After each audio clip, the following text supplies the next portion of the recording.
Entonces, el primer ponente es Paul Grossfeld, que es profesor clínico asociado del Servicio de Cardiología Pediátrica de la Universidad de California. Trabaja en el Hospital Rady de niños en San Diego. Tiene una trayectoria muy dilatada en Jacobsen, como veréis, cualquiera que lea algún artículo, generalmente o aparece Paul Grossfeld o aparece Teresa Matina. Es gente que lleva mucho tiempo investigando y tenemos la suerte de poder contar con ellos en esta jornada. La primera ponencia va a tratar sobre avances médicos en Jacobsen y una perspectiva histórica. Gracias. Primero yo quiero hablar en español para un momento. Primero yo quiero decir gracias a ustedes. Es un honor y privilegio estar aquí. Y también yo quiero decir gracias a ustedes y Sixto para preparando esta conferencia. Yo sé que necesita mucho tiempo y trabajo para preparar una conferencia grande como esta. Y finalmente yo quiero decir que espero que los resultados que voy a explicar hoy se pueden ayudar a sus niños, ¿ok? No more Spanish. It's bad enough. Let's turn to English so I can try to say what I want to say. Let's see. There we go. Okay. This should not last the whole 30 minutes, but what I wanted to do is give a little overview of the history since I've been involved with Jacobsen syndrome, and I think odyssey is the perfect word to describe the experiences. I think Teresa would agree with me that it's been an odyssey for all of us. And if I'm speaking too fast for our translator, please let me know. All right, so the first case of Jacobsen syndrome was named or published in 1973 by Dr. Petra Jacobsen, a Danish geneticist, who described a family that had not only a deletion in chromosome 11, but also a duplication of part of chromosome 21. So there were multiple family members affected. So it's interesting because what I call Jacobsen syndrome is really a little bit different because it's really just the deletion and not a duplication. And this is that young man that she first described in 1973, who is about 60 years old now, who lives in a special facility in Denmark, and last I heard is doing quite well. And this is the first child that I came across in my first month of cardiology training in San Diego in July of 1995. This is Edgert, and I'll come back to him later. So that's about the time, a little after that, I began my research because of my interest actually in genetic causes of congenital heart defects. And actually Edgert I was taking care of because of his heart problems. And I'll always remember the first talk I gave to my colleagues about what I hope to do with research on Jacobsen syndrome. I stood up at a chalkboard. I drew a picture of chromosome 11, and I said there must be an important gene or genes in this chromosome for causing heart defects, although I had no idea how I was going to go about doing that research to find that gene, let alone what the gene does and how it causes heart defects. So it turned out coincidentally about one of the very few PhD researchers doing research or that had done research on Jacobsen syndrome happened to be also in San Diego, Dr. Laura Penny. But she had actually just finished that research and was moving on into a different direction. But that's when she told me that there was one other PhD researcher in England named Chris Jones who was continuing to do research to try to understand what causes the deletion. And so that's when I first connected with Chris Jones. And shortly after that, I went to England. Here's Chris drinking a beer, and there's more story behind that.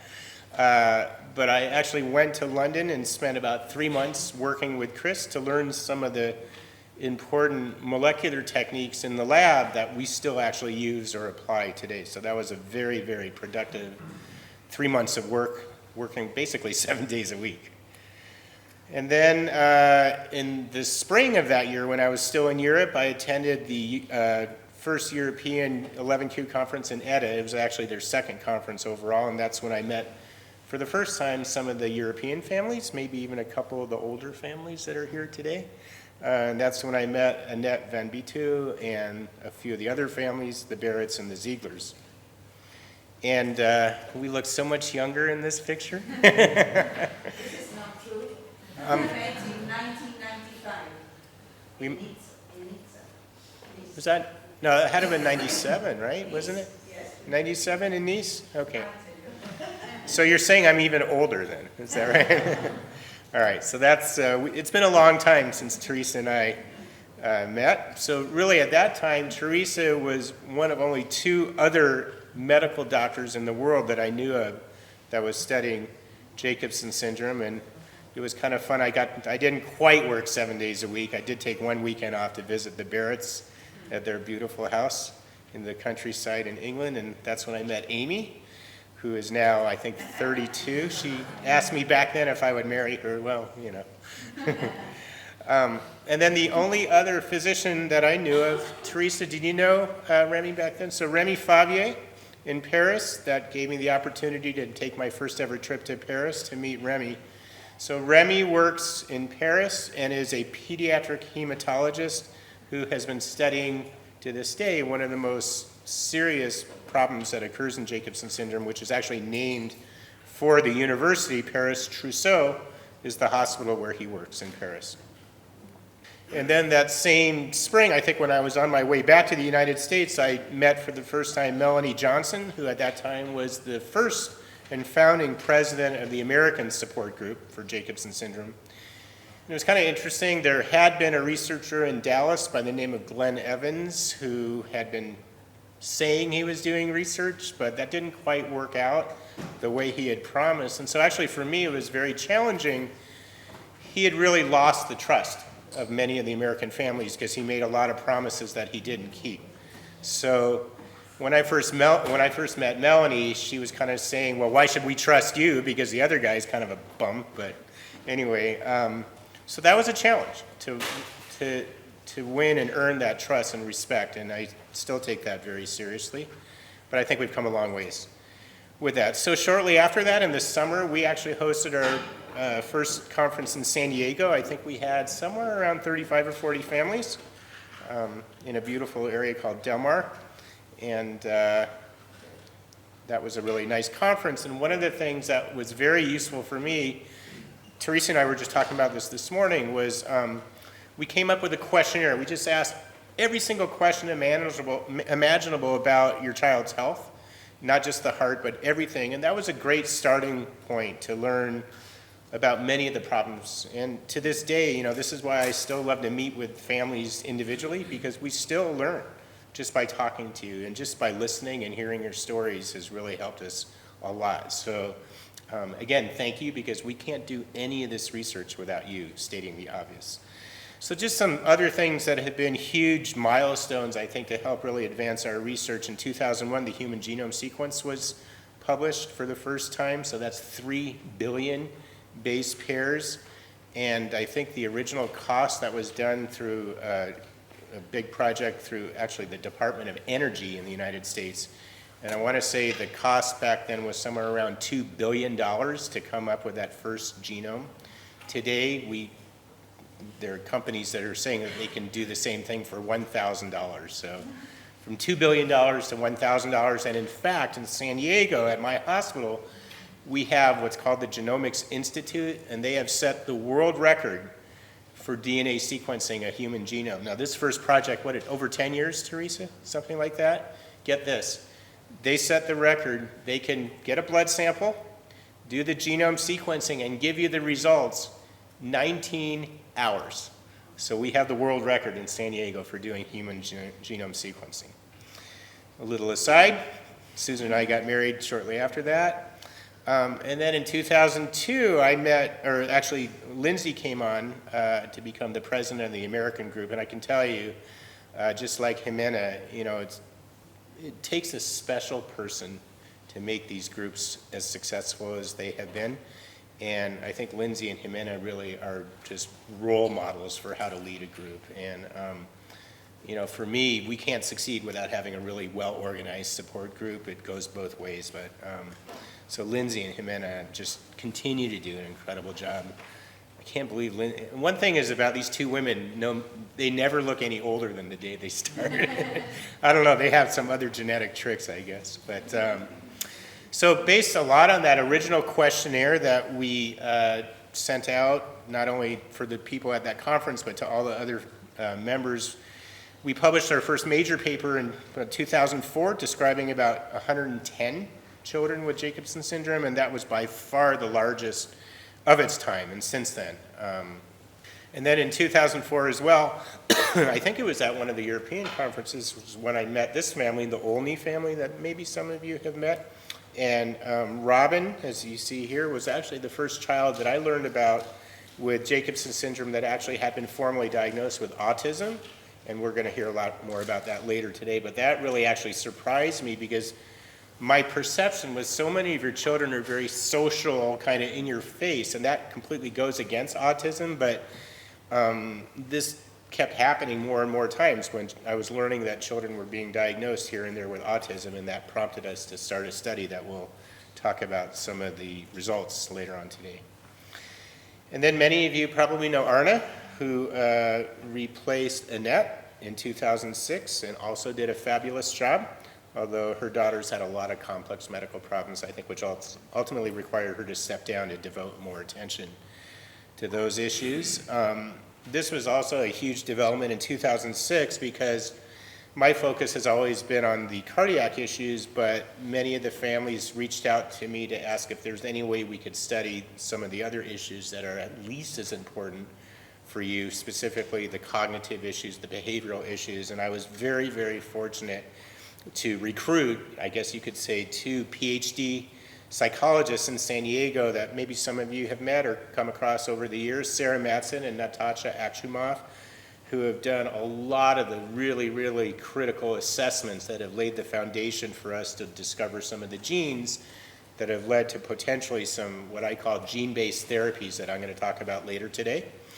So again, Sarah and Natasha, I'm sorry, I should have a picture of them, but they have been hugely important to advance our understanding of the behavioral and cognitive problems.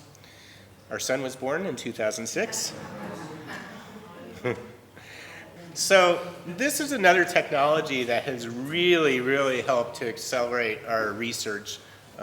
Sometimes you hear about it being called microarray or array comparative genomic hybridization or array CGH. And this is a technology that is far, far better than the old technology, which some of your older children have had, called a karyotype or chromosome analysis. So what this does is this tells us exactly where the breakpoint is of your child's deletion or potentially duplication.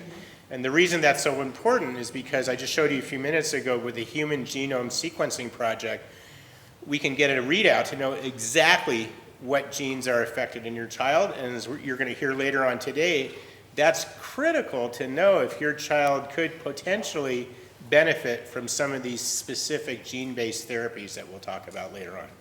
So array CGH is hugely important. In fact, I went back to England earlier, about 2002, I think, and spent a few weeks with Chris learning exactly about how this technology works. It actually started in the laboratory when people were trying to understand changes in the DNA in cancer tumors, and that became applied much more broadly for any kind of deletion or duplication of chromosomal material. And thanks to that technology, up until that time, most, if not all, the patients with Jacobsen syndrome we thought had deletions that extend out to the end of the chromosome. So we call that a terminal deletion. But what we've discovered since then, or confirming a few potential cases, was that there are children that can have the Jacobsen syndrome characteristics, but instead of having a deletion that goes out to the end of the chromosome, it's within the chromosome, and that's called an interstitial deletion. And that turns out to be extremely useful for research because it helps us to narrow down the region where we think a gene might be that causes, for example, heart defects or autism or some of the cognitive problems. And so this was a paper, not a very high-profile paper, but yet very important for our research that we published in 2007. And using that technology, I'll tell you more about that this afternoon, that's how we found the gene that causes the heart defects called ETS1. You'll hear a whole lot more about that later on. So we published this in 2009. It's hard to believe that's been 10 years now, but we're just about close to publishing a second paper in much more detail about how this gene, we think, actually causes at the molecular and at the cellular level the heart defects that some of your children have had. With this similar approach, we identified at least 2 genes, you'll hear more about that later on today, that are responsible for some of the intellectual disabilities. For example, the BSX1 gene is a critical gene so that, as you know, the children that have the larger terminal deletions are the most severely affected in general. And that's, as I'll tell you about this afternoon, is due to the loss of this gene called BSX1, which stands for brain-specific homeobox protein. So I'll tell you much more about that later on. And this is another gene in this paper that we talked about called neurogranin, which unfortunately we don't have any new research except to say that we think this gene is also one of several genes that can contribute to some of the cognitive problems that your children have. So in 2010, because we knew at that time that some children were having very, very tragic outcomes because of their unknown problems with bleeding. In fact, there was a little girl in the United States who was brought to the emergency department. She had just had orthopedic surgery a few weeks before, and she came in coughing up blood, and she bled to death in that emergency room that night, despite the fact that her mother, who happened to be an ICU surgical nurse, was telling her that she was very worried that she had some kind of a bleeding ulcer and that she had a greater tendency for bleeding because of Jacobsen syndrome. That actually ended up becoming a lawsuit, but we learned about that, and I absolutely devoted myself to never wanting to hear a story like that again for any of your children. And so thanks to an incredibly generous attorney in the United States who works to advocate for children with special needs, we worked together to create this bleeding protocol. Are all of you familiar? Do you know about the bleeding protocol? I believe it's been translated in Spanish, right? So if you haven't, I hope all of you not only have a copy of this protocol, but also have given this to your physicians that take care of your child. Because at least in the United States, what we put in that protocol requires then that the doctors, your doctors, follow that. And if they don't, they would be in big trouble, basically. So I think and I hope that this kind of approach, this bleeding protocol, is helping to prevent those kinds of tragedies that I just described. I've been also very blessed because, as you know, getting research money for rare syndromes is very, very challenging to try to convince people why should they fund or support research that only in theory affects a very small number of children. I don't know how many of you know of the family, the Craig Thomas family that lives in the United States. You may not know him, but you might know the TV show that he created years ago called How I Met Your Mother. Anyway, so Craig and his wife Rebecca have a 12-year-old boy with Jacobsen syndrome, and so I met them for the first time shortly after Elliot was born. At that time, they lived in Los Angeles because that's where the television show was being produced. And Craig and Rebecca, to this day, have done extraordinary things to help support my research, including showing here a fundraiser on the set of the show when it was being still in production. You might recognize some of the actors there. So that's been a lot of fun. But every year still, even though the show is off the air for the last 3 years, they do a yearly fundraising event. And I can tell you, most of what I'm going to tell you today in my next 2 talks would not be possible without the efforts that Craig and Rebecca have done. So can't say enough about that. And then in 2011, one of my colleagues at UCSD, who is a pediatric allergy immunology doctor, told me that he had learned through a recently implemented screening program of newborns that there were a few patients that not only were found to have severe, what we call combined immunodeficiency, but that had Jacobsen syndrome. And that was something completely new that we had never been aware of before.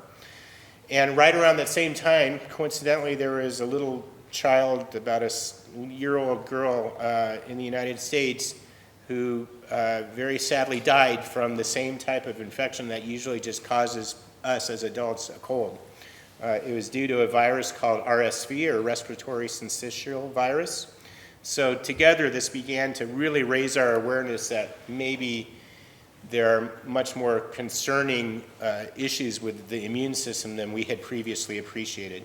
And so at the next conference that we had in San Diego, I invited the person who is beginning to identify through that newborn screening process, Dr. Ken Paris from New Orleans, along with Dr. Virgil Dahm, that maybe some of you know, who's in Holland.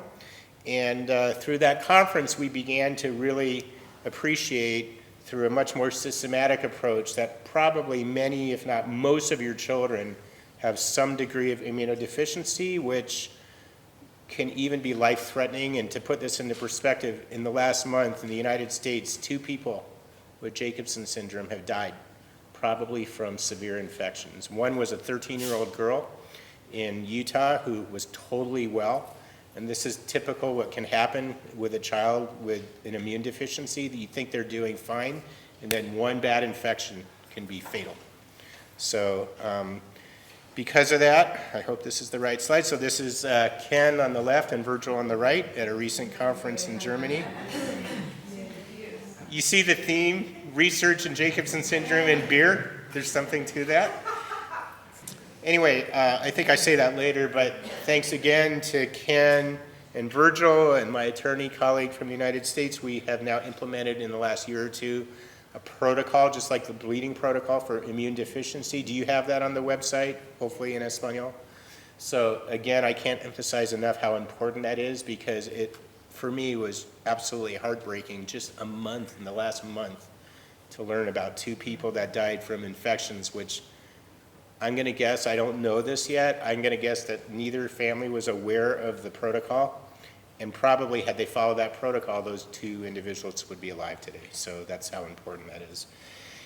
Another big breakthrough scientifically came in 2012 when these 2 scientists won the Nobel Prize for something called induced pluripotent stem cells, or iPS cells, which allows one to take, let's say, from a patient, a skin biopsy, so skin cells, and to be able to make them into stem cells, and then to reprogram them into any cell that you might be interested in that might be relevant for that patient. So for example, we like to take, we're starting to do this now to look at cells that are involved in heart development from children with Jacobsen syndrome, to see if in a dish, disease in a dish, we can understand better what at the cellular and even molecular level is going on to cause those types of heart defects. So this was a huge, huge, important scientific breakthrough. Speaking of breakthroughs, Dr. Matina's student earned, to my knowledge, the first and only PhD on Jacobsen syndrome, which again was an incredible accomplishment. How is Ketty doing these days, Teresa? Is Ketty still doing research with Jacobsen syndrome? Not too much yet, because there's no money to, to pay for Jacobsen syndrome. And coming back to what I just described, we now have made these iPS cells from a few of our patients with Jacobsen syndrome, and are moving forward, have done already some very interesting studies. I'll show you a little bit about that later on today. This is one of the papers that we published a few years ago, in which we did a systematic approach, thanks to Natasha and Sarah, to identify what turns out to be about half of children with Jacobsen syndrome have the formal diagnostic criteria for autism. And as you know, in 2015, the first conference took place here in this room for the Spain group, again, a fantastic organization. It was brought to my attention a few years ago that there were more children that I had ever been aware of that had suffered a catastrophic brain hemorrhage. I knew of one from many years ago, and then there was a second one maybe 5 years ago. So over a period of maybe 15 years, I knew of 2 cases, and then it turned out over the next few years there were several other cases. And so it was actually Nigel Barrett from England who brought this to my attention. And so I published this paper a couple years ago describing these 6 patients in great detail, and have some specific recommendations that I think we'll hear about later today, which again, it's not that common, but if you don't know about it, I can tell you that there are some cases where it has been a catastrophic outcome because people didn't know about their risks for a brain hemorrhage and a stroke. Yes, so here's the protocol for the immunology evaluation that we just developed a couple years ago. And just about a year ago, I will tell you in much more detail later on today about this young man who has basically just a mutation in one of the genes that we've identified for autism and is now being treated with a drug that targets specifically the defect caused by the loss of that gene. So you'll hear all about that a little later on. So this is Carlos, who lives in Houston, Texas. And just in the past year or so, a former postdoctoral fellow in my lab published a very nice paper showing that we think the same gene that causes heart defects can cause some of the kidney defects that about 10% or so of your children have. So this ETS1 gene seems to be really interesting, affecting multiple organ systems. And then this is another young man who came to our conference last summer who has an interstitial deletion. He lives just outside of San Diego. He's quite severely affected, who has a deletion that includes this BSX gene that I told you about.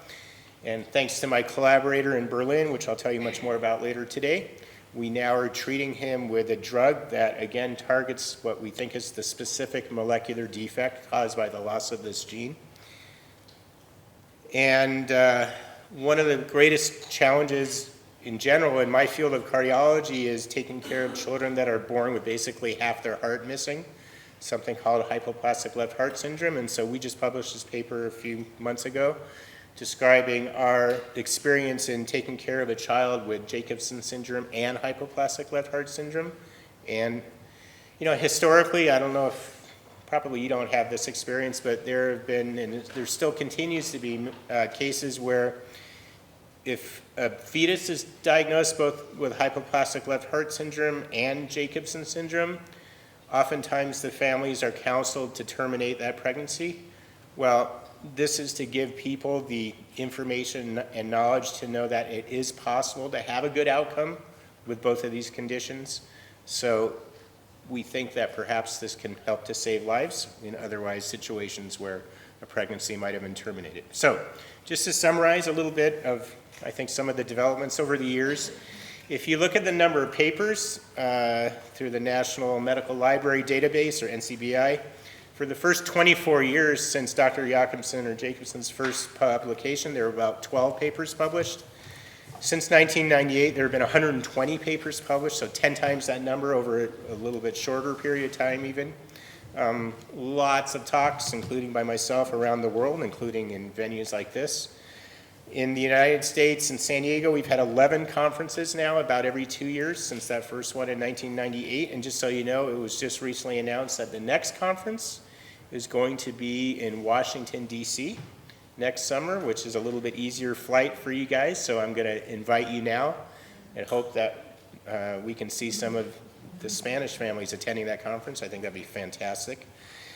The European group has had 10 conferences. As you know, this is the third Spain conference. And the Central American organization that was recently formed recently had their first conference. And now, compared to what I described to you when there were really only just a few other people besides myself interested in studying Jacobsen syndrome, there's a good number now of people studying, not nearly enough, but much more than before, which is very encouraging for all of you. And over these last 20 years or so, I've been able to probably overall get about $2 million of research funds, which sounds like a lot, but it's actually nothing compared to what a lot of bigger research operations require, which I hope I can build on. So this is just a list of some of the people, some of these names you may know, some of those you may not, from not just in San Diego, but from literally around the world. And I'm really, really proud of this slide because I would have to say that I have reached out to every one of these people and brought them together to this common cause. And it's been kind of a two-way thing. So some of the PhD scientists, for example, that were studying genes had no idea, for example, that that gene might cause autism or intellectual disability until I approached them. So anyway, this is really gratifying that we now have this kind of multidisciplinary team, which is really critical to understand all the aspects of this syndrome and to hopefully bring that knowledge back to help your children. So again, I think this kind of confirms what I described in the beginning, the definition of an odyssey. I haven't, of course, told you about all our failures that goes along, but save that for some time over wine. And this is the same boy many years later now. This is Edgar, who I just saw recently in my cardiology clinic. And I think for me it's very gratifying, as you'll hear about later today, that I can come back now to Edgar's family and potentially offer up some therapies and certainly much greater understanding for what's going on with Edgar that will hopefully improve his life and that of many others. And I think I'm almost done. I just wanted to reflect on, this is one of those two individuals who passed away this past month. She's the oldest person that I know of who has died with Jacobsen syndrome, and she lived in the state of Wyoming. She died from a combination of complications from pneumonia and I think some bleeding problems. She had a quite large deletion, which includes, we're quite sure, the genes that predisposed to immunodeficiency. And I think that's it. Thank you.